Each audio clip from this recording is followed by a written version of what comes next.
Yes, we lift up the holy and mighty name of Jesus. Yes, we thank you, Lord and Savior Jesus Christ. Yes, we praise and praise you, Almighty God. Yes, to God be the glory. We thank you, Lord, that you are Almighty, our Creator God, and powerful.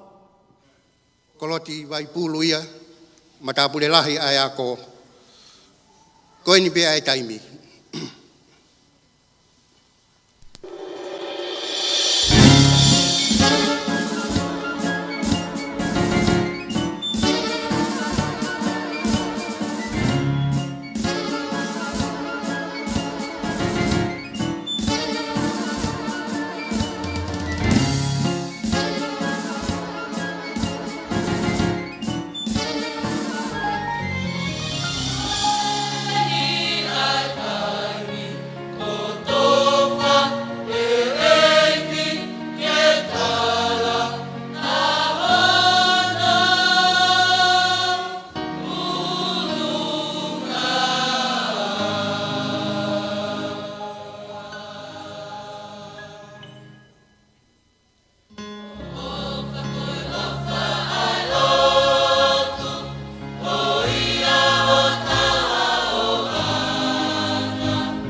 mo be ke kamata e tau whatahe pōko ni. Pea koe tau mahino ko tō pe koe tau toki fōfua whakataha ni.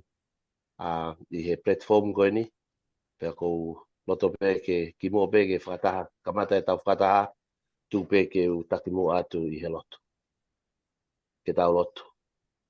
O tua maf koe mauta mai whakawena whena. Mau whamalo ke te koe eiki koe ngā ko tuk taimi. Mo ke tauhi mau mo ui. Ke lava ke ai ha whainga maari e peheni. Ke mau whakataha mai he platform koe ni. Ke whai ha mau whakataha. Koe ngā pe koe ngai whakatutu. Mo ngai whauwhau ai Koristutuku Australia. Koriskopiula. Taki mau tolu whawhoi tui tui. Mo hai mau pōklama. O whakatutu I he haua. Koe mau hangat ki ai. Mau kore katoa ngai meani wa whaala sisu kaisi ka mau whamu ui. Amen. Amen. Amen. Hello. Oh.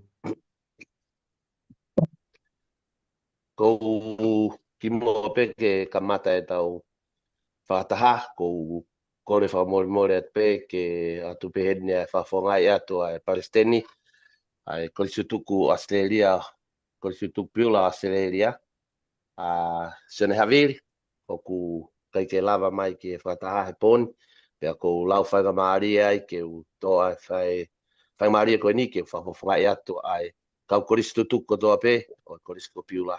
I Australia ni. I ngai state ke he, nau tolu ku kai ke nau lava mai, pe te nau toi hu mai, tō mui mai, mau lotu whaamui ia ke whakaloto lahi ia I taha katoa pe, ke kau mai ki he pō kalama koe ni. Pea hange pe ku mau mea I koe toki fōfua taimien, oe talo e tau whe pōtala no mai aki ke tau whahoko ai pō kalama koe ni I he platform, Paula moi moi, pea ku atoa ia e whamaro lahi ki a Paula, koe ngā whainga maari e, ku ke hanga omi e te mau tolu ke mau ngau e aki o PSI. Whataha pea mo e atuheni ai taritari loto mawhana mo whiwhia, koe pure ako, mo e tokon pure o e Koriskopiula, Lolotonga. Koe mau lotu ia mo e mawhaamu, koe hae ai ngahi vahe, mo ngā yongongo te tau whanongo kia he whiawhini, ko e tau loto mo tau whakaamu, ke tukupe ke hoko ia, ko ha mea ke hanga whakaloto lahi ia ai Koristutuku Piula Australia, pe ko hat Koristutuku pe o ku mea mai ki he pokalama koe ni. Ko e whaamu ia ai Koristutuku o Piula Australia, ke mawhai hangahi ngā ue, pe a tokoni, ke lava ke tokoni atu ki he apiako.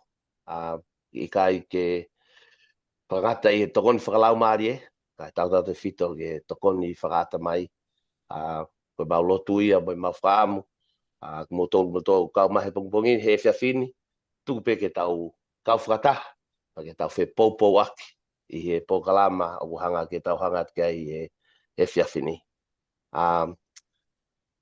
Ki mua pe ke tau hokua te tau pokalama, ko tau oanga mau pe a whainga maari e ki he kau whawhi whalangilangi mei Koriskopiula, pure ako, le mani mātui, pehe ki a Sias Masila, Koriskopiula. Ko e ongo tamai oi koe ni, ko re mani, o toko ua pe, o kai ko ha toe wāma maa, ka o toko ua ofi au pito are mani, pe a ko siausi, o ko ilo I rei pe siausi, o ko ilo I rei pe siausi, nai whasi osi e ku taimi na ui piulai, na e whoki mai me fisio hoka to e whai a koe I piula. Pea koe mau whiwhia, mo I taila I loto maa whana ka te moua le mani pea mo siausi, ke mo whakahoko mai tukata whanga maari e ka taha pe a moua ke kamata mai ake tau whakataha, ke mo lave mai ki he tuunga o kuiai ai api ako I he tau hangatu ki he tau whoogu koe ni, mo no ngai whatongia, toi lave mai pe ki he ngahi langa whalakalaka ai u Koristutuku, I kai peke ngata I Koristutuku me Australia, kai pepe hata Koristutuku New Zealand mo Amerika, o ku koe hae tuunga ugi ai angahi ngā ue, mo hae ai ola le rei o ngā ue o ku whai ato ai tokoni ki ai. Kai ngatai ka mo lave mai pe ke tuunga ko uia ai a ko i he i ngai ahoni. Ai tokolahi mo ko ilo pe ko mo se mai no ia me ko fenga ke whakamatala tuunga uia ai a ko i whakata mai e tokolahi mo whakaraka. Kai ke tano ke to fuoloa ka te watu pe ai whanga maari e ka ni ka le mani matui ke kamata mai e tau whakataha o lave mai ke tuunga uia ai a korisi e tau hangat ki ai. Malo. Robert, por pe que o fangal pe he tala patap le kamata ki anga permit. Tata mo mo tuani ke o pakata tuai ha ki yongo no pe ke mi poskula ta ko lo tonga. Ya tata wangi pe ya hoko ai ki yongo e watu pa mi ko lo tonga ko ha me ke ni hanga ko lo ke ta ton. Ke ngata pe te ta tol loto i ko ni ki he kau ko ba he na le mai ke o kalama kuni. Ya kimo ape ke watu haki ripoti kami ako tonga ko paampe ke o fama watu. Bis ya ya ko mafuna mari mo paam ke maka watu ke mo ko kalama kuni dan sila ya ko ko me fam hoko ai kalama kuni mo ka pai o me ape ke rei ha uai ina o mama ube mo ke o kamata pepe mi ha mi he tau mua ku whatamua ki ngawe taun ange pe ko tamua whamama lahi ngawe i si au mai ki ma e ki ngahi o koe au kou mai we o leis ya koe whaamuia hoko taun o ha taun ngawe ki ngata pe i ngawe anga i si koe pe kau ngawe ai ke tau ya pe ko to lai ka lahi pa na ko kai ke nau esa ki kau kau ia koko ngahi ko tu ngau ngahi ala mo pai ke tau e ke mawa wa pai ko tau ni na kamata aki ai ngawe anga ko ni ka mo kau ngau to full ma ai ga ka fa ya ko to ko wata ke kau ngau tu ko ya pin ngau i on ya ke tau ni na ya kau ngau fo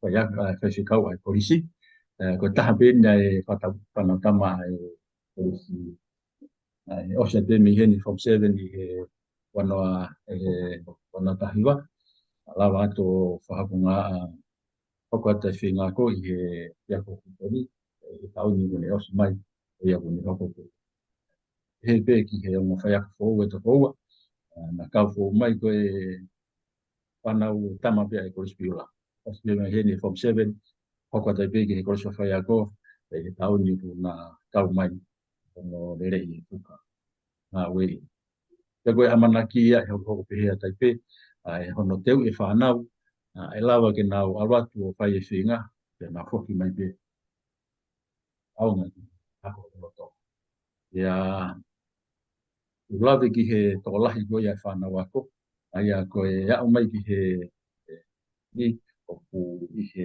toko wangia wana mafu mafi whanau ako kona uresi sita si auni ya ange pe ko mi au taula ki lo kota ki ai to ko lai taha pa nau ia ko ni fa nau ia dan he ora ka ke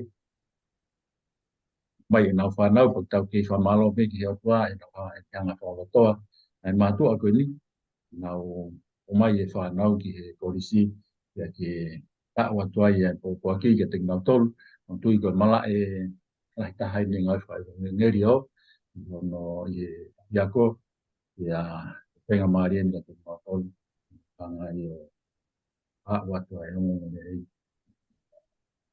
ko ta uni na lahi pe kau hiki atu ia te lahi pe kau ufo o mai i he ako i he taun ia pei a manaki au e au fina a kota tāna e lawe peki ola sivi ko ia tau ko si ko e tau ko si i he form 6 e ako na e sivi e toko whanoa na e lawa i e toko mahi whakahoa ku aia ko pese tia e whanu tolu nau na nau sivi na nau lawa i sivi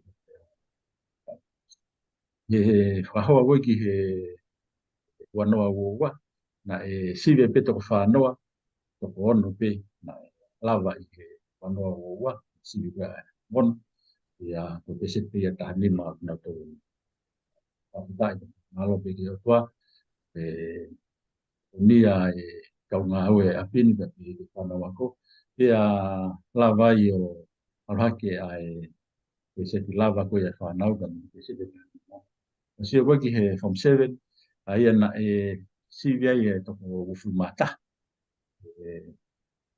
from 7 ia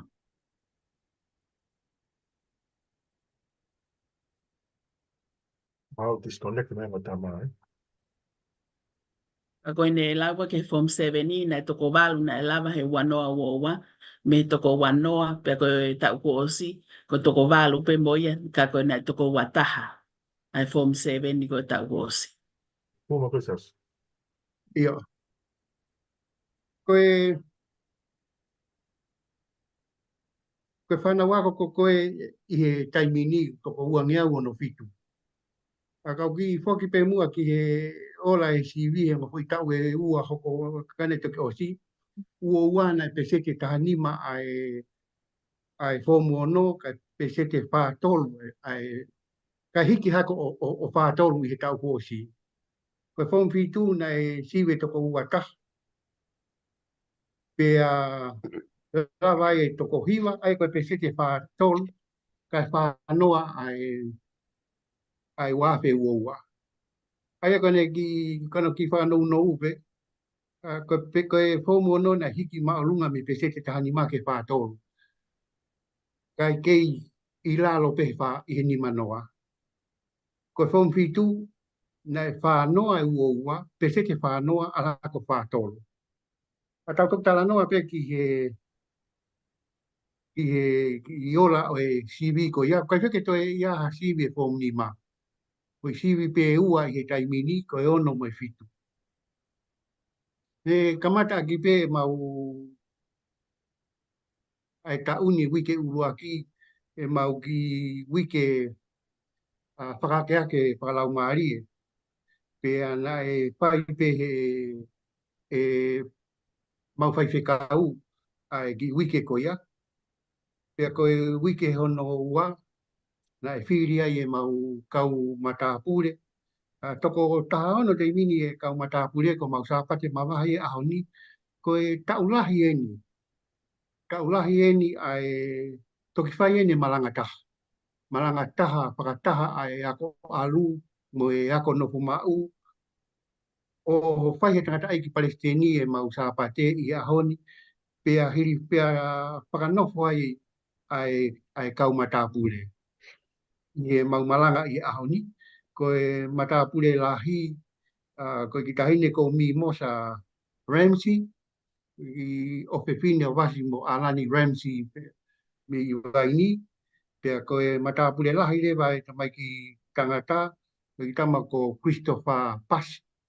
Koe moko puna mo tua ko sione Pasi me i toko mololo, kana alu o ngā ue i wabau i mispa nofo i ri mātua ka kulotonga i heni. Mau te aha ngā ue lahi e pai i he taimini, koe mau hanga peo teu ki e tāri ko koe tangata i Palestini lahi o Māmani, pea oku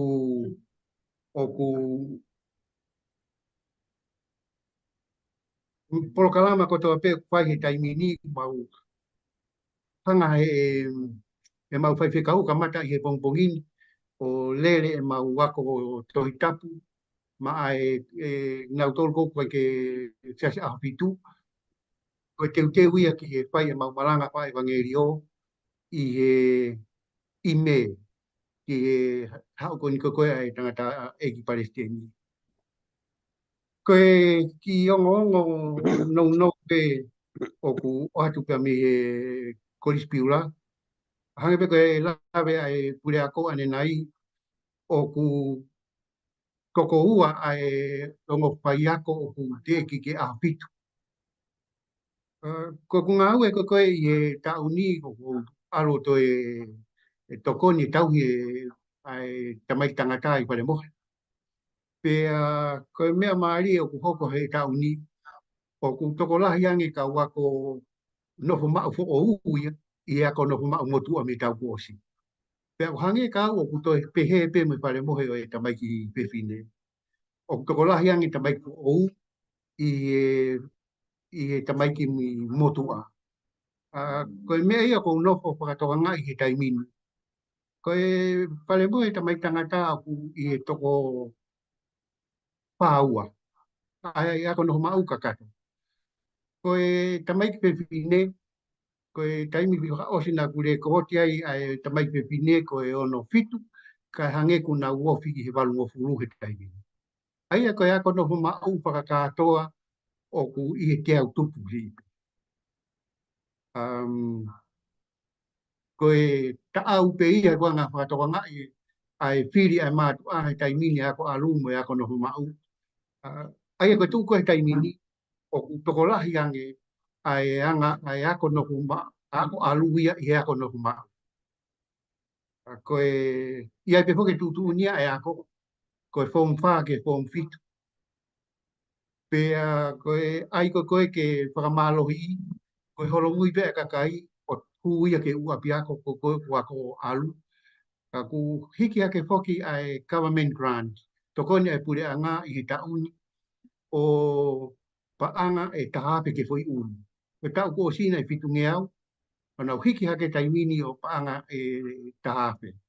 Ai au kufuwhia mau au pito, kia mau tolu ke mau whakaukau whawaiwawe, ai whakawa sleki ange e mau policy ko koe ki ako noho mau, kai kei mau ha mau kakai ke lava o whakapaanga ai ako.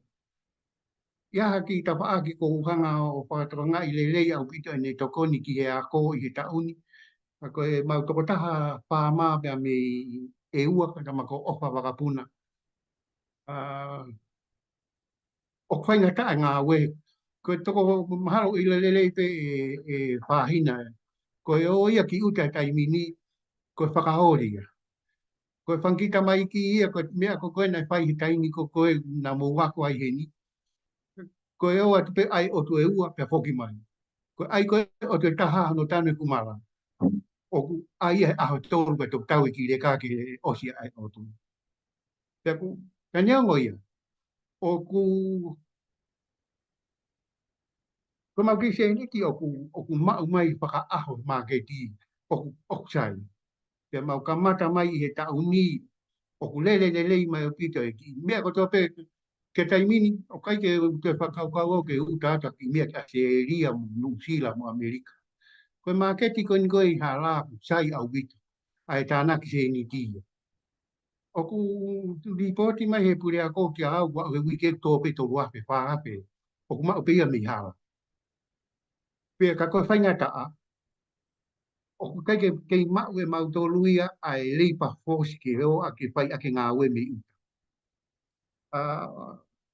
O mai e mau palau fo o me he pure a ngā i he tau ko o si. Mea opa, o mai be me matai palau. Na ia lewe project ai Palestini ko ai Edra o to o mai e palau e taha. O tai mini na ke lava project e Edra o to o mai be me palau ko ia ngā ue aki he ako. Paka uri e taha palau e ua. Ke o ki kai ki kusio a aku o ki kai ke lava ai toko taha ko ia o ngā ue ia. Ka kona pale maa hoki kau tangata pa mo koe tutuka se eria. Koe matai palau pe. Ka pau na iai haki i mea ngā ue, hakini, me ko hatisi, ke na uhanga toko nii, e lava lelei pe he toko taha koi uta o mai e o ki kai ke ko le aku ko kala no pe aku ia ki ngahi mea hoko i piulani pahina te ki ngata hei ka ata mai pe ki ke mo tolu pe hu i mai ko e pura ko no foki mai ke matari atu ka koe ke malawa mau ia i ka koisutuka se eria o whakaha atu e mawhiewhia i he tokoni o ku mautari ni ke whakama ope mau loksa ni si ku kakato. Koe ngā ui ho mau nima. Mauhanga ke he rai peri. Koe ngā ue lahi o ku whaita tau ke whito ke loksa ni si. Kia au, koe whalapare ma lahi e langa e sai ni si piulani koe loksa ni si. Pea koe ni ku iai o mau loki kompiuta, mau loki Chinese. Pea kou pehe au, koe haha mau toi la unga whai. Ko mau ni mā, koe mea ia ko koe o ku mau toi, ko mau tolu ia. Ka ku hounga ia au pito. Ki au he ku nofo holo i piulani. Koe tau e ni owa hongo fulu kai ki aha mau loki Chinese. Koe o kore ki USB, o ki koe whawhai ako, mau o ki ta kui lau. Ka koe ta uni, mau mai, mau nau nau.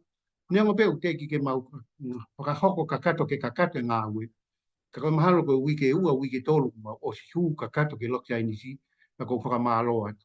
Tupe tokon Palestini ma ki lepa tupe he koe tau pō tala noa pe hoki. Mo hanga pe o mai hanga hime a tataki mai ke mawhinga pe mo e tangata e ki pule ako ke tari atu. Malo apito.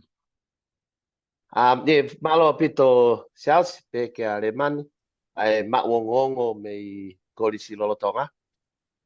Koe ki tāna ke tupe o te tango tupe o whanongo ia ko hawe te mawhana, ko whakau atu ai ola le rei koe o whatongia tatau te whito ki he lokisai nisi. Pa koe kai ko ha mea ke mau pore ai. Ka koe mea ia ko mau fia mo whakawhetai o ia e ola e mau ngā ue o ku whai atu mei murini. O hange koe whakamatala asi asi na e o kore ki USB, na e o kore ki taku i lau. Ka taki nau pe au koe me i masi maa pe o kore ke kau ngā api he taimi koe. Ka koe na iai e tuunga na iai api ako na e o kore ke ukorisi ke ngā ue ake nau lokisai nisi. Pe hange pe koe mau fufua kamata mai a project a lokisai nisi le mani pe a mosio se asi. Koe mahino koe ka tek mau tolu na iai tu uni pa a singa o mahino i pe he taha kotoa. Na e tu uni whakapotu ngā ue ako. O ka pau he ke iai ha whakalaka e lokisai nisi e to'o rewa a lesson sai nisi mei piula.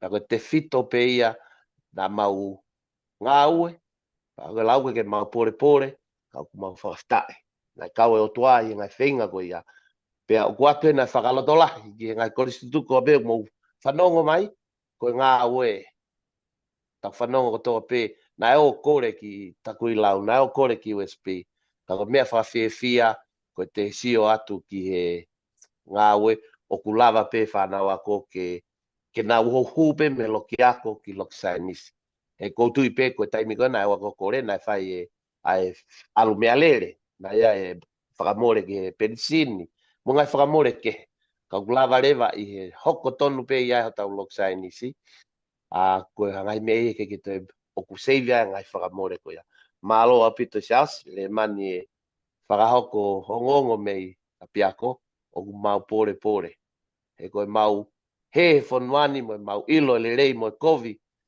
anga ma whanonga he whanuan ko e tūhulu pe na e tō mei piula. Pe te urea ki pe ia hoku loto. Te whaki e taha na mo lawi gai, te tuku ki he kau me mipa, ia taha te ane whehu i pe ko ane poupou mai, whaloto lahi mai ki he ngāu e whai mei apia kolo lotonga. Malo. Kau ki wahe atu pe ki i o ngongo koe ni. I tau ko osi, mau siwi koe ni ko koe he tawaki sai nisi. Koe toki mua lawa ia hataha i e pai o kemi koe pawam fitu. Talo e whinga me a piula, a maha kai ke utai vei e iua, koe maawa ini matapā sai nisi ke a. pena whana au pito e mau talanoa ki ai u lava e mau ki tokotaha e pong ki tu he pai o kemi ta wha ke sai nisi. Pea koe whai ai ki rahi taha pe ia mau ngā ue sai nisi e tau ni. O malawa pe he pai ako api ula he taimini. O whakalawa ai whanau pong fitu i he pai o pea mo chemistry i he pong fitu e tau kosi. Atu ke whai mai rewa pe hui a mareta. Malo ni kai ko ka fe ya pia ko aya ko e ke pe aku e to ko la yang e ta uni I he ta ko osi in terms of Ikai, the whole enrollment or ikai. ikai. O ku ki toko si a ki mei mau o whakalaka taimini i he poi whika na mau tutuku aki. Kana e kamata koko e tau ko si ia na mau mea o mau tō tolungi au. Oh. Ka ku mau laka hange mau tolu i he taimini i he whika na mau tutuku aki. Kai o kei hu mai pe whanau ako, tala mai he mau tare ki tāko, mau whenga e tolungi au. E pura ko tau pia taimini. Ai o mau wangi au ono fituen, o ku tala mai tare ki tāko ki mua o sa maa asi, au o kumi kakai mai ke a tolungi au. Malo ngawe. Malo. Kwa ha fe I staita mo leni mo pele mo taimien. O e pehui mas tai tai mo nei mo te whakafoke ni ngota mai ki ka se eria. Na me hake o wangi au pitu noa ka pana ke abe ni ngota mai ki. Yeah, Ka malo at pere ka motoru pure ako mo siya si tau hi whanau le whai. Whaofa pito, whawhe maari a pito hai o tamaki mana ripoti whangofua na hu ni ke ako ke te whakawhi. Whamalo ato si tokoni. Nei ai be mau foi favorite mau tona mau roto peke foi foki mai ka. Malo e ta pa. Koutui pe, o koutui au ia e staita, he kai ke more noa ia e ki foi tau taha na o mai ki piura. Oh, Kako yeah. palo tola ia tu ki he taimini I pare mohe, mahalo ku ia I haku kau nu sila wa atako wha pe to nima. O ku ke whakau mai pe kia ko I tutuku. Ko toko taha ko toa pe foki e hu mai ki piurani. Kai ke ngata pe he totongi ako, o mai he pure a ngā kui taha api. Ma a pe ia, ko toko ni ai pure a. Paka pau ia mu whamiri, he ni pa mu totongi mai ke na o mai ki piura. Malo. Malo. Koe ki te hui peni sa skata. O whea te tongi a koe e taimini piula. Fomon ke fom fitu. Aro mā mea wau.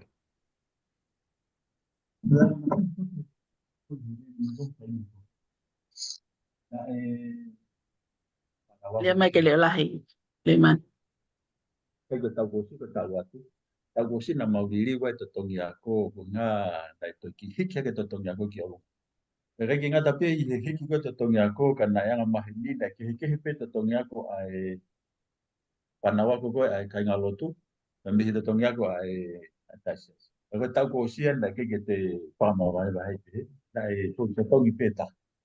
Koe alu u whafufua ki pānga te au toku noa ai ako alu. Mapaurewa kua hawhahinga una ma te au toku noa he tēmu. Mapaurewa kua hawhahinga una ma te au ono nima. Koe form 5 I he form 1 hiki pe I form class. Aia koe form 1 form 5 tatau pingi maua te au walu fuma nima tēmi. Tēmu tatau he ko tu ko ta ni fo ko ye ma o ya ke ako ma o ko pa ke ya ko kai ke ta ke he ya I ako ke ta ko pa ya ke ai aku te au fitu ni ma fo fa ye te ta te au valu ni ma ai fo ni ma fo wono ko fo fitu pe o na I he anga wa ngia ko fu te Ai ko anga ye ko tongi aku. Alam. E lawe ne nai se asi na ke pehe koe. Tae hongo fulu homo lele ma piula na ke kia. Na momo tō kore helo ke kolisi. Ai mea ngāo kene lok saini. Ko me beko ke whielo ke ei. Ko e haa uia na fulolo pehe e ke whai mo. Whai mo whafo e lok sainis. Ko hinga na ke haa ko se tuku na fie tokoni be ko e. Ko se ke fulolo ke whi taimi tari ko ke whafo lok sainis. Ko tui pe ke mea nei hoko ko mo te fitu taki pe mo e te mga pe ngahi po cheki pe ia ai ko ngahi ko tutu kai ke ala ke loki kai ni si pe pal pale mala hi po kia tulu au pito pe po i ko turi mai a ko kai ke mahi le ia ta mau ko kana higa ko wa ia ngahi ko tutu ko mo mau tolu pe kai ke pai a u ki ai ko ko ni la va pe ta uita ko whakakau ko toki hoko pe ko ni ai taimi ko kona wai ko apeti o toko ni ko consultant ka mo tare ki ta ko pe ane hanga lewa ai need analysis nga fie ma hoko ko priority o fika uluaki ai laiberi pe osiko ya hoko ke lewa ai ana ko kutui na foke ha mai ko apeti o kune hanga o hake ai ngahi o prioritize nga fie ma u pe ala vale ba hoko hifu ai ngahi tokoni be ngahi kolistu tuku Oni. ko tui pe au ia ko mea nai hoko ko no mo tu kua pe hanga pe ai kau pure a ko focus pe i nga hi mea pe fula he par pare ma bangi o ku nai kai ke lava pa hanga we ai pa pe kai au fo mai a pe ki i piulani ka kune hanga leva o ai need analysis prioritize pe hoko hi voleva ai nga hi toko ni i ke ape ako e leni ko tui ko mahalo ko fulahi pe ngā ue ia pale ma pe hange ko kai ke toe au ki pioni ia ki he mea ko e lava pai he i he kolis lolo tonga pai oro taisi pe ngā po te ki ia pe hoko mai o lava mai ko ini E ki mea tana ke lawe ai ko tunga whakaako. Ai ne hiki ko mi he mwawhi wawa ke wafu atolu. Waha u hinga na hiki ai tunga whakaako e ta wosi. na e kau pe facility hono provide mai ko e kolis tutuku ki he tokoni hange ko maulo computer ke computer na au ki kaimi ne ke toi lava hakalasi ia ke a computer mo ui ko lok sai ni si o ku kai pe ke lava pai ka ko ia ki o ke ko ko ia ko tui o kana ki pe ngai winga la e kau ke yang e ku kau fai a ko commitment ia i ia ku hange ko fai no fua wa ko ka ko ui ga e ko ai a ko ko mo si vi ta vos Mate mai e. Ko ki wheri bine e tahasi ausi. Ko pe koe hanga pe koe haa anga o sio ki a mo sio ki ai. O ku me pehe o ku sai pe ai a takita tokona te pe ai koe sutuku ki piula. Pe ku totonu ke whakataha e tokoni ke ngapaua hua project o ku whiema o ke whakatokoni ki ai. Ke ala whakaluku fua whiku sutuku o tokoni. I ke ngata e ne maa ke u koe sutuku. Ka e wawe ono whenga e fui ngāo e koe ia. Koe se pe koe ngā koe tuhe taimini. O mai pe risi pa ta pika te koe sutuku. Ai mea usai ia e. Pea e ai taimia e pika te koe sutuku ia. Ai mea go maa ke nau fua. Hange koe whatata koe lawe koe nako ki loku sai nisi. Tā koe koe priority ia i loku sai nisi ia. Ka o se feta e hongo fu pa toki e trese fi pola pale magui. Ko tui ka pau e lava whakataha e iwe ko sutuku.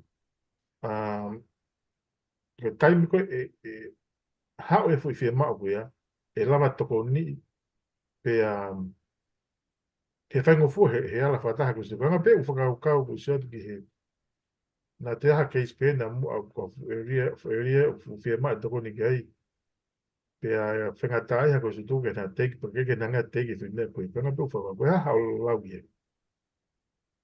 Tak te remi kau hoka te mea nei tala no kia ia se ausi ane nai. Ke lawe i mawhi hui koe ke tunga koe ngana whakalala ia ko. Tāna ke peke hinga he mea koe na watu e se ausi ke lawe i pamu ngā facilities koe ngā ai ako. I he tau kōsi na e ki polo kalama na maurere mai ai koe lotu pamu e akai. Ko tui koe taha ia ngā mea na ai polo kalama na ne hanga o ave ai e tunga koe ai siwi tau si.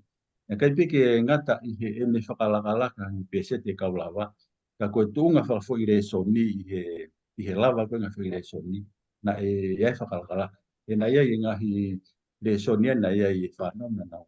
I au ke tunga koe ia excellent. A ue koe whika. Aha molofia ki au ai ataha ki he ai e ko toko ua ma tolu i na e au ki tunga excellent i e whika. Ka koe tāna ke beke mena lawe ke ai siao si i he whakalakalaka e ngai. Koe commitment i koe kau ngā ue. Awe pika siao si. Ka koe tui koe taha ia mea na te mahuluangi koe hana ia e mau ki proklama na mau fōma e tau si. Mau lotu pa moe au kai i he pure lulu whakaau se mahina. Ia tui koe mea ia na ni hanga au. Kon lahi ke mahuti ai tunga ko ia na ia e ke ngata pe i he whakalala ka pe se ti koe kaulawa ka koe tunga ko ia o e ola whakui re soni ka mo e tibe whanau na ia e whanau i re soni mahere sona au ki excellent ia koe peke pore ai kau ngā ui he tunga ko ia ka koe whafope langi me wha. Ia koe tari lotu pe a hai ola ngā whana wakoka mā kau. Ka tuki te ausi ke me hoko atu. Hello? Pe uki lawe atu pe a ko kore wha more atu ki e koe tutuku koe tui whapui tui pe na a. I he whelawe ai ngahi pō teki ko niko koe o whai mai pia mei muri. Ko kutui o kutonu ke koe saupulu e waka e ngahi koris tutuku mo e wā mopiulani. Kono uinga ke iai hawhai, o kai kau toka ngā upe koe hāham.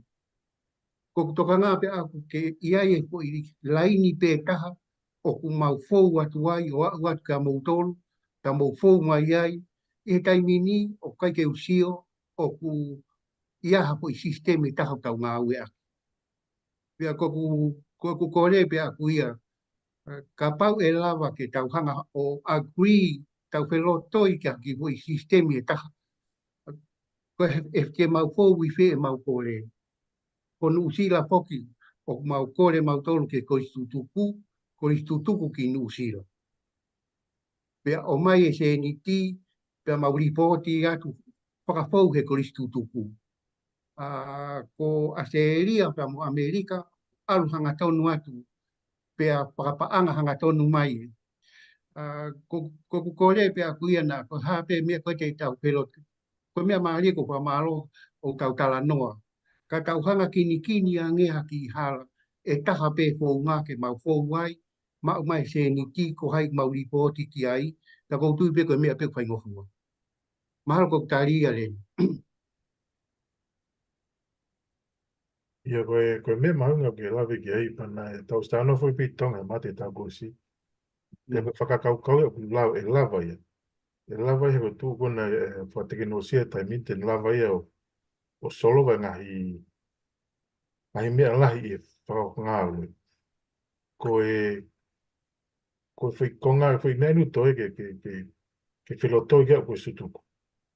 Oi, Ka pu anga lau, ko mea whukia tau behe ko mita mo ko sutuku e nau hanga tāna. Ka tui, ko whakau sai, he kono hinga ni. Ko hawhi project o fie ma o lahi taha, pe ala ko toka ke sutuku, e maa hono tō. Taka pau koe mea koe fō fie ma o vito ia, e wawe o vito hono solo ma. Ai ko lawe kona koe fie ma o tisia mo i kini ki uta. Koe tū koke whai ko sutuku take ni hanga whakapau fie me koni, e fulahi kia i pada tamano i whakapaan. Hanga whakamau koe to kamata whi pēni. Ka wake pēke fulahi ma ki sēni di. Ko te waka Amerika pēo ko lai tahe nau sēni, tu eke mao ki New Zealand ma tonga. Ka ko tui ka pau e tau pēo whututu hango lau o fōu mai project me hea kōke ko sutuku o toki haa wai. Ai ko whi project pē e taha e hau ki e ta. E maa hono tō. Ka koe o kou whakakau ake whi whakakau koe ia. Ka koe mea ke tuku ki nau tā noi. E whi whakakau ke lava tari. Ka e lava whai whai ngā ue ka koe sutuku. Koe taimin, lava pēo whaawa whi akaunti tonga panke, access anga tōna te mo morini, whaamone a teka whaamoni me morini, lava pēo whotu o mo e software kene keep accounts connected peke ke toi panke, o whai ka toi mea whapanga mo mea. Ko tui koe ngahi mea ea o whiwhiri kai ko sutuku tō lahi. Ko hai e whaamone account, whiwhe me whakapanga. Koe ngahi mea koe taimini, o si lava whai taimini. E lava teknolosia whai mea koe nga. Koe toi ni koe ke whai agree ke whunga ngā ue ono ai whi komiti ke nau tatake whi ngā ue. Ka kono moni e tō maa ai project i tonga. Kanga koe ni ka pako pē mai koe lok Chinese. Koe luku i hake pē taimpe koe ia. Lawa lok Chinese. Kanga koe tisi mai mea koe la po whai whatau mai mea koe e taim nono. Malo. Malo len. Malo bito leni mo se asi.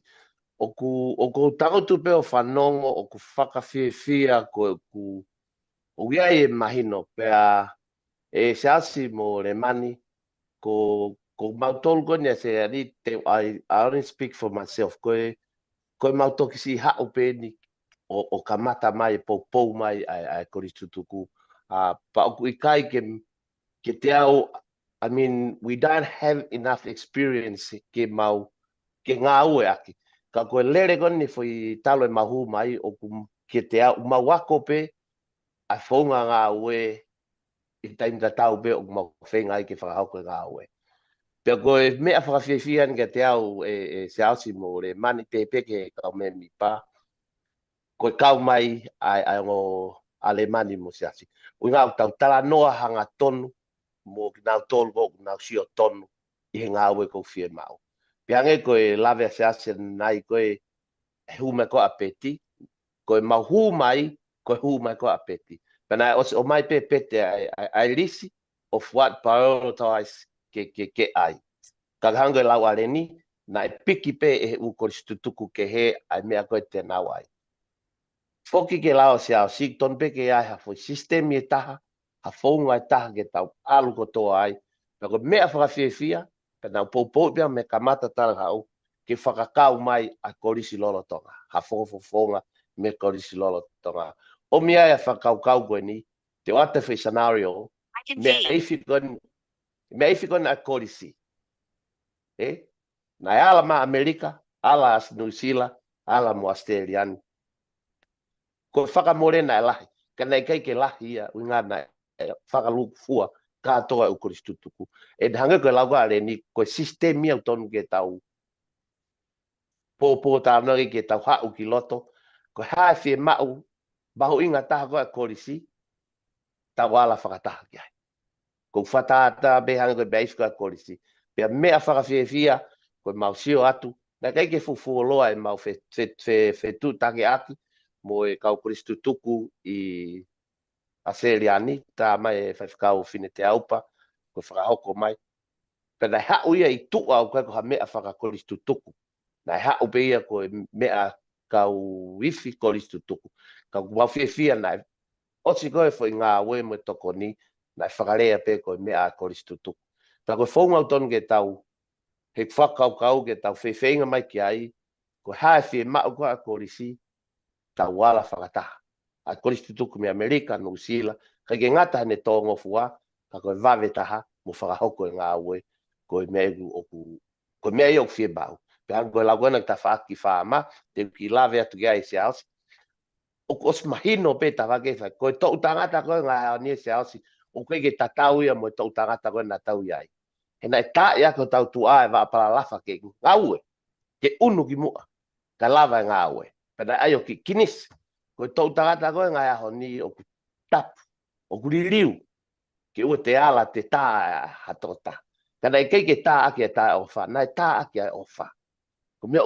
nga o malo ya nga oni ko ofa ko na kinisia ki mautol ke foi oto taha go o ko o sa uge tol ba glava na tawo be ki uta foi ho pe taha bu konga ko fu nga o la hina la pe ko ta fa ki to no ta sio o ku fu fa ho fa bito tu ma fa ga no mi ka ko si ka pau mo ta na ki pa ko na mo ki foi to na ki o ku ma o me uta wa no ga pa na to ka kato e me nga we pe to e fai taha mo tau Kristu tuku ta mo te omi ko hae me a mau inga o kulota ki kolisi ki whakaoko ko tui whapapauia ko e tau whetu taki koe mo nau tolu koe kolisi lolo tonga e lava rewa ngā ue ko hae ngā ue tonu ki whakaoko ko hae ngā ue tonu ki whakaoko a pongpong ko mea mau inga ko mea gofi mau ko he ahoni ko a pongpong ia toki hao ki mui ko mea gofi mau he ahoni tau e hongo fulu e lere tai lok sai nisi ko fehu i ko ki au ko hana fu lo ai ta ko ka go lau e ka me mi pa ko mau toki hu mai pe pa ko mau lotu pia mo mau fa mau lotu o ki kai ko ngata anga ne mau feinga ka mau lotu ke ta mau kamata mai wa fe wa tol wa fa mau lotu e ke to whakalakang e wa ai wa tolu he wa ke to whakalakang e mau ngā e wa fa e wa tolu kai fa ta te fito ko mea ke lotolahi mo kau whakataha mai. Pake ngahi tala noa gok mo o mai e ola ngā ue mo tunga uiai o mo kise e nitu bau me uta omni e whakaratolahi e ke te au. Pako tui whakapapau ko me mi pakatoa pe o Kristu tugu uiai whakalotolahi. Ki toka taha toa pe ko ngahi pe ko mea ia o ku mau fie mau pe na mau wharea pe tau whakataha ki mua o kui kai ke mau sio tonu matohe ngā ue tonga.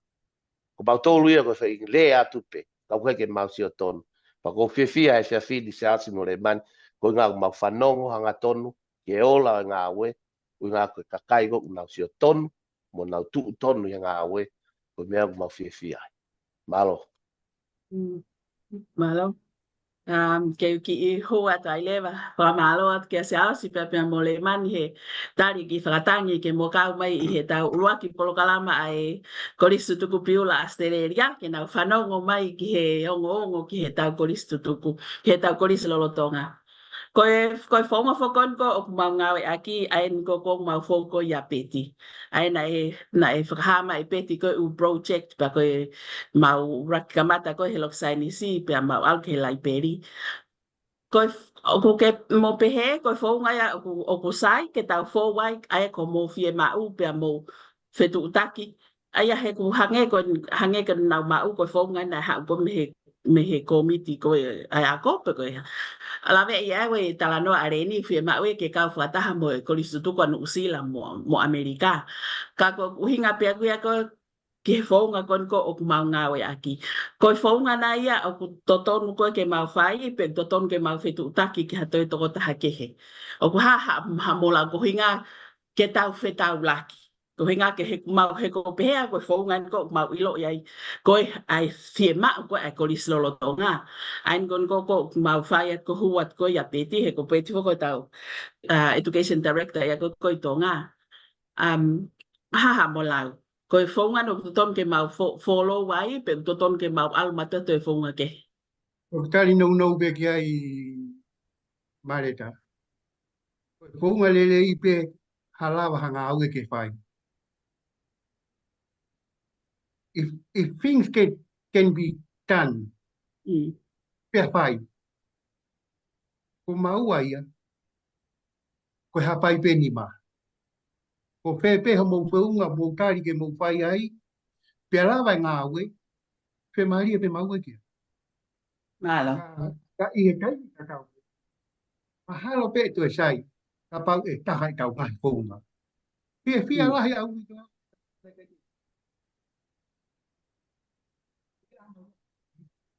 Mate mai. Ka koe mea o tui. Ka pau ko hamea ko ia e la mai o pai hamea. Maua pe ko hapai atu ka mutolu. Ha pe punga mo ha wai. Ma whawhita i pia. Malo. Tāna ke te na rekai a fiasi. Tui mahalo o ku nga totonu pe whonga wani ni na mo whai. E koe taimi na humai a pe tio ne whai ni ngā oe koe ni. Nā ne hanga o presenti e ne presentation ni ki he poate e ako. Ia a upe ki he koristutu. Ai ka kotui mahalo koe ne tuku tani miu whi mau pe ki ai e whi o ngongo i holo i mahi. Kupi kau aki koe ako. Ka koe taimi koe nai huma pe ti. Na kai ngata pe he ne hanga o tātana ki ngā information i koe ni na ne presenti o tari e he poate ai ako. Ia presenti ki he koristu tuku. Ia kutui mahalo koe mea koe na lawa e ngau. Ia koe toi benia ia e whilalawe hange koe koristu tuku goia atongani. Ia i hanau ilo ki he ngahi. Se ngawe aki koe ni. Ia hange koe mea kulawe kia se au si. Koe mea koe e si ai. Ia koe lava o whahoko ai. Tokoni, kai ke malawa he koe si lolotonga ki whapakato. Wala nima mai e. Ia umausi o mata ki he ngahi. Gerei koe ia.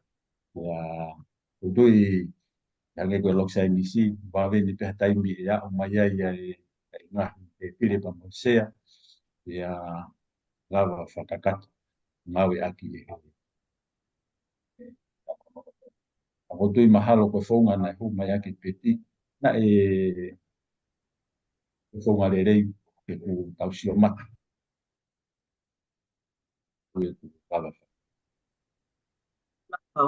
Aia koina e tau atu e waka a whi ia reni ki he ke usea mo e teipire. E tau e hau wahiwa maina kato. E te tolo e waka na e tonu ki aule hau tolu. Pa koe waka koe na tonu na tunu e mau e. Pa koe waka tahu ne whitonga e tu awa aad e awha. Pa koe ki tau pe whitam ta tau. E koe hau wahiwa. Ka koutu i he taimini. Kau ai pe pounga. Ai mea koko o mouloto ki ai. E te maulawa pe o tariu i atu ki au. Ko ki fie mawahe au me po te ki e kau kosi tuku ase heri. Ko ki fie mawahe ai mea na i kai ke anga ki ai a piula i. Ko tala noa a kuia ke pom fitu. Ko e tau e ni e fia mo pesete mei pesete te au e lava ingirisi.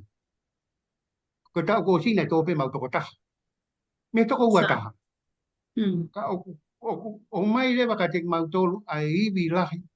Ka pau ko lava ingirisi ko lava pe ingirisi o tong lewa ke mau pou. Pea o ku mawhai e mea kotoa pe he tauni. Ke mau whakalaka he. Mau tāketi pe sete te au. O tua pe tene lava toko ni ki mau tolu. Ka hangi koe lau koe ai pure ako. O ku mau hanga, mau whawhalala, mea kotoa pe ki e iwi mahi o tua. Uka ki ha mea whaingata. Pea koe mou pou, mea kotoa pe, mahino pe kia maua. Koe maunga pe ke lotu, mau ikuna noa. Amen. Malo. O mahino pe ka au e si ausi. Ko huinga he ko whakakanga tāma ki whukpehe lo ki ako. Pak mahino pe ko o koe ke ngata pe i he whai ako.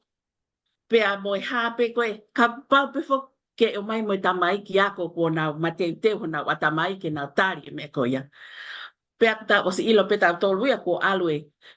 A tamai lele ia ki tonga hai. Moi hafua. Ka koe lo tūpe. He? Koe tau whalala pe ke lo tūpe te ne hanga o toko ni e atamai ki o whiri he o tuake na hau koe ki piula. Pe a moe toko ni ko he whai a ko pe a moi o tua ko tui pe e lava noa pe me a kotoa. Pa ku whakawhia whanonga tue ke ngahi o ngongo konu ku tau whanonga ai. Whamaloa te ngā welahi a whai. Koe ka ki ngā isi ak mo whai ngā welahi. Ko ki mea pe ni ak mau lava ko whai ko ki i paanga. Ko he ngahi mau mau e matolo ki paanga he ni. Ka koe ngā welahi a whai ai mo tolo. Pa whamaloa atu ka moua. I he ngā welahi whai pe a mo mō kau ngā ue. Pea mo e lotu I koe mea lahi pe nau ilo a sisu koe mea lahi ia. Neongo pe whakatama ia I o mahu inga o pito pe ia. Ka koe mea lahi pe ke nau ke pore anga langi Mālo. Ia. Mālo. Te aha taha mo te aha mea tokanga mai ki ai a pere mo saita kwa ha mo toi mea whelau mai ki ai. Ka tau tok whakaosi. Whaos. Ia koe ki kora tmine taha ki saus. Koe awa tolu mai na katoa whai e programa ko se tuku henda ku whare pe koe concept. A kono hinga pena koe kono teka e mawhana kani ke koe se tuku. Koe whai whake aha se a fito a topa tau ni. Na alava ke mawhana ko se tuku o tanaka se ni toku lahi te ingoa ke ngai utokoni kani ke whai. Koe haha o pou ke me hanga whai ai ka koe se tuku. Ke nau mawhana pana wango ai a koa mo te wake ki tuku ai a koe ne koe si o topa a fito. Koe toko taha au o ko ngā au e lahi au pito ki e wa paanga. Ai a ko, ai siasi. Kuo a uia ki ha taimu, o kui kai ke i lawa he korisi ia, pia moe misiona o whai ngahi ngā au e, whakalakalaka o e apiako. Ka koe mau toi hanga ki whe.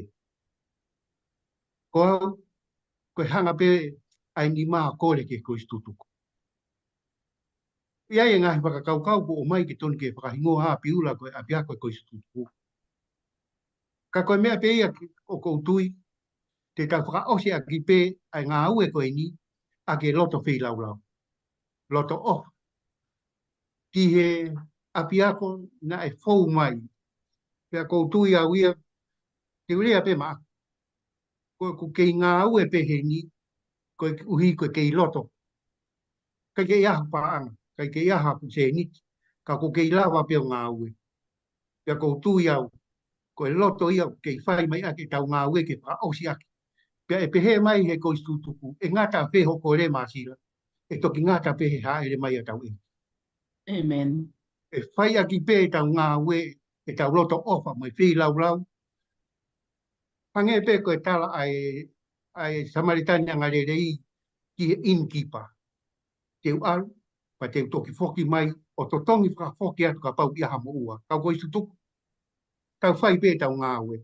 He to e foki mai pe Samaritania ngare rei, o whaka foki mai ko tau kalauni. Lau mahari e whiha e whau mai piula. Koe tau ului lau mahari e, whai e maua ngā ue, whai mo tole tō. Na e fui pe e paula, pe tō e apolosi, e iki pe tene whakafua.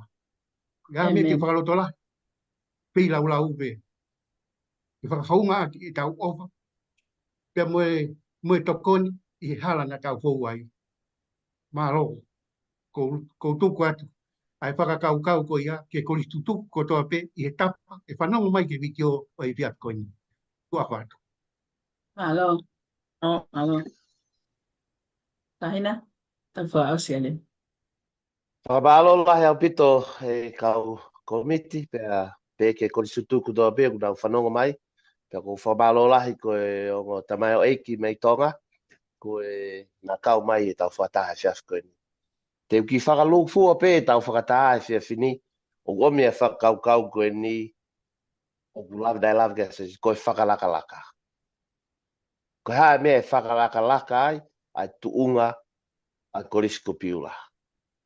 Pau whaka koe te whakatata koe tautara noa ki he tokolahi.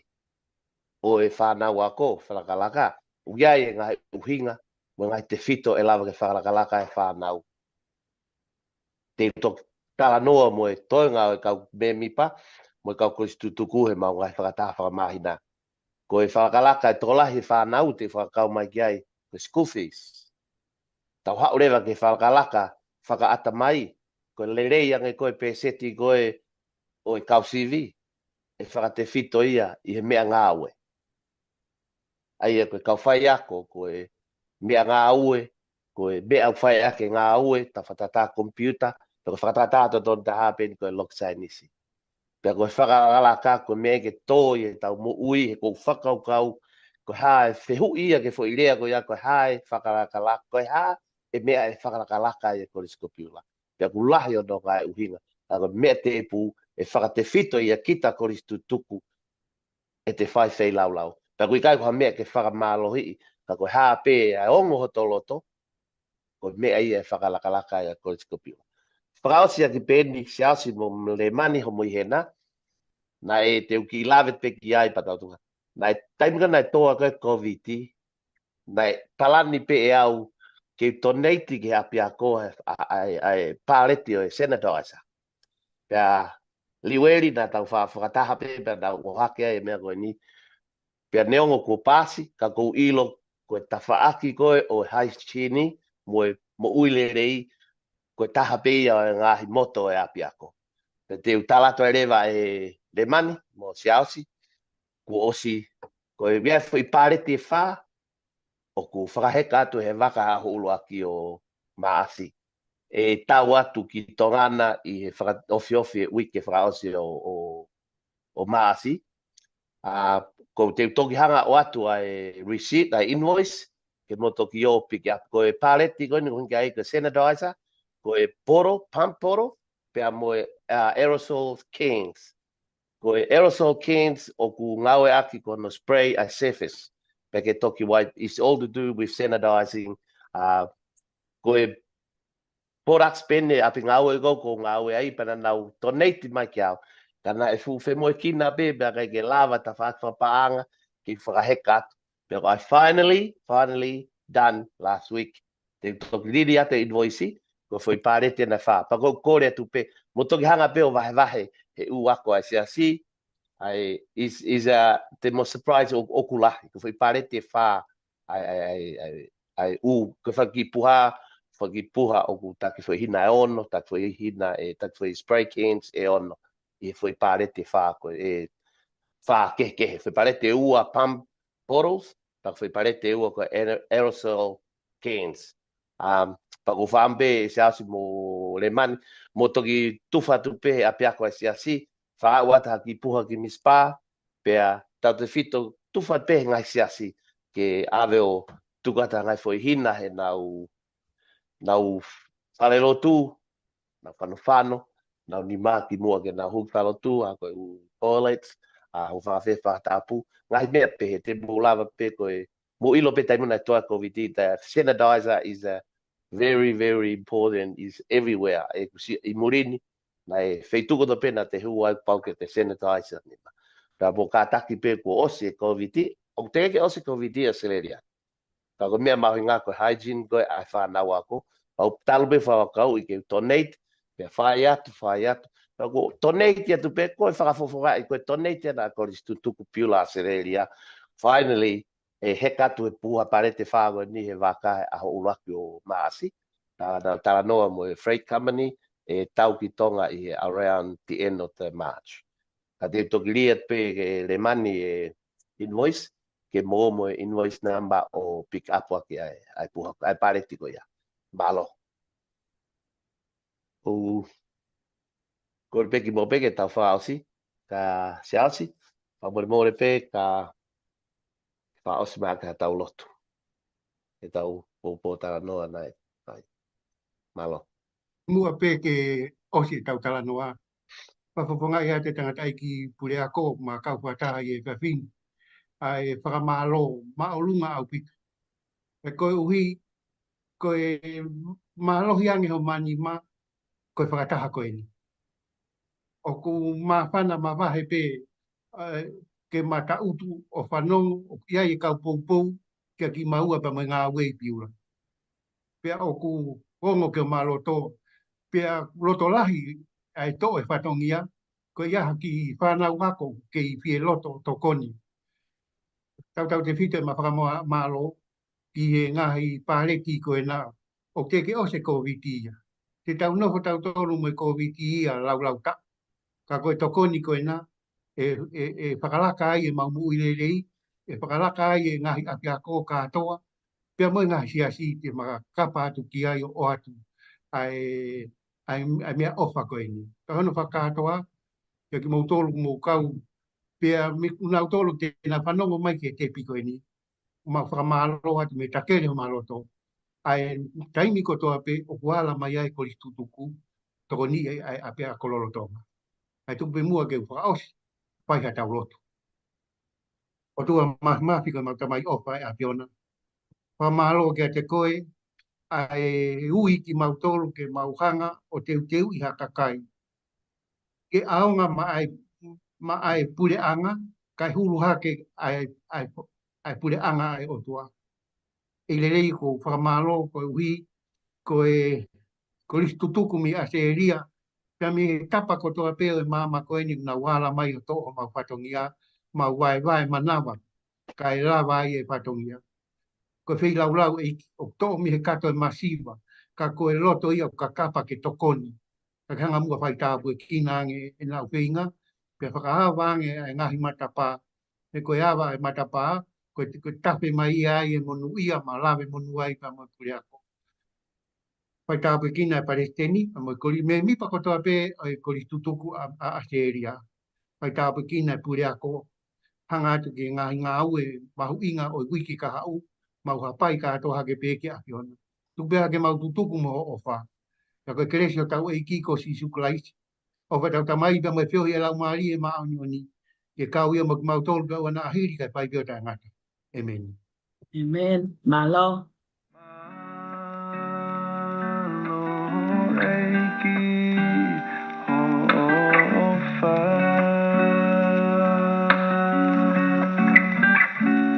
Na aku kui kaku o